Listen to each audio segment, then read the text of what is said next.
UP के सीतापुर में नगर पंचायत की अधिशासी अधिकारी अपनी सरकार चला रही हैं। उनके द्वारा उप जिलाधिकारी और तहसीलदार कार्यालय से भेजी गई नोटिस को ठेंगा दिखाया जा रहा है। यानी कि अधिशासी अधिकारी के लिए एसडीएम और तहसीलदार कार्यालय से भेजी गई नोटिस कोई मायने नहीं रखती है। चौंकिए मत, यह सच्चाई है नगर पंचायत सिधौली की। पूरा मामला क्या है, आइए पहले इसे समझ लेते हैं। दरअसल तहसीलदार सिधौली कार्यालय से 3 मई 2024 को एक नोटिस अधिशासी अधिकारी नगर पंचायत सिधौली को भेजी गई थी। नोटिस में कहा गया था कि नगर के खेरवा तालाब की गाटा संख्या 44 की पैमाइश 23 अप्रैल 2024 को राजस्व टीम ने की थी। पैमाइश के बाद यह जानकारी सामने आई कि तालाब की गाटा संख्या 44 पर परगना बाड़ी कसमंडा की रहने वाली नाजमी, दुर्गेश और सुनीता के जो मकान बने हैं वह पूरी तरह से अवैध हैं। इतना ही नहीं, तालाब की भूमि गाटा संख्या 44 पर अवैध रूप से रास्ता बनाकर इंटरलॉकिंग की गई है। नोटिस के जरिए तहसीलदार ने 3 बिंदुओं पर आख्या मांगी थी,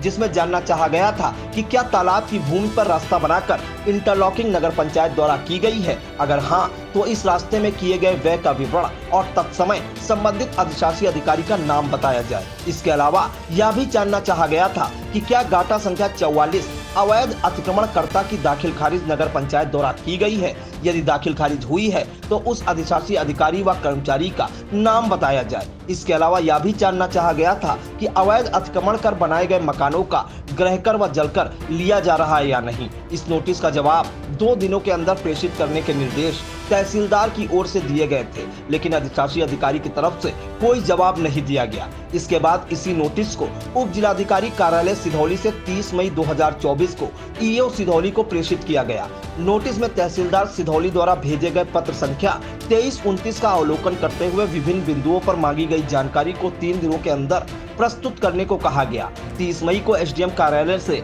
पुनः प्रेषित की गई नोटिस का जवाब भी अभी तक नगर पंचायत सिधौली कार्यालय से नहीं दिया जा सका है। इतनी लंबी अवधि बीत जाने के बावजूद मांगी गई आख्या का जवाब न दिया जाना कहीं न कहीं बड़े पैमाने पर हुए घालमेल की तरफ इशारा कर रहा है। यहाँ पर यह भी बता दें कि इसी खेरवा तालाब पर अवैध रूप से प्लॉटिंग करके बेचे जाने का खेल लंबे समय से चला आ रहा है। इससे पहले हुई एक शिकायत पर तहसीलदार सिधौली की ओर से एक राजस्व टीम गठित करके पैमाइश कराई गई थी। पैमाइश के दौरान कब्जा अवैध पाए जाने पर उसे मुक्त कराया गया था। स्थानीय नागरिकों का कहना है कि नगर पंचायत सिधौली में तालाब पाट कर प्लॉटिंग करने का यह खेल केवल खेरवा तालाब पर ही नहीं हो रहा। नगर पंचायत की सीमा में आने वाले और भी कई तालाबों को पाट कर प्लॉटिंग कर दी गई, जिन पर आलीशान मकान बने हुए हैं। शिकायत पर जो कार्रवाई होती भी है वह सिर्फ दिखावे भर को की जाती है। मामले में अधिशासी अधिकारी सिधौली रेणुका यादव का कहना है उन्हें उप जिलाधिकारी द्वारा भेजा गया एक पत्र प्राप्त हुआ है। उसकी रिपोर्ट तैयार कर ली गई है,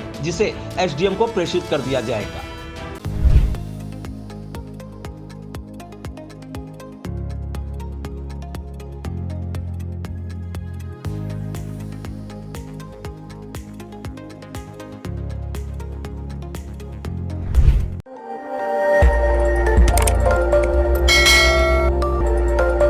खबर आपकी, नजर हमारी।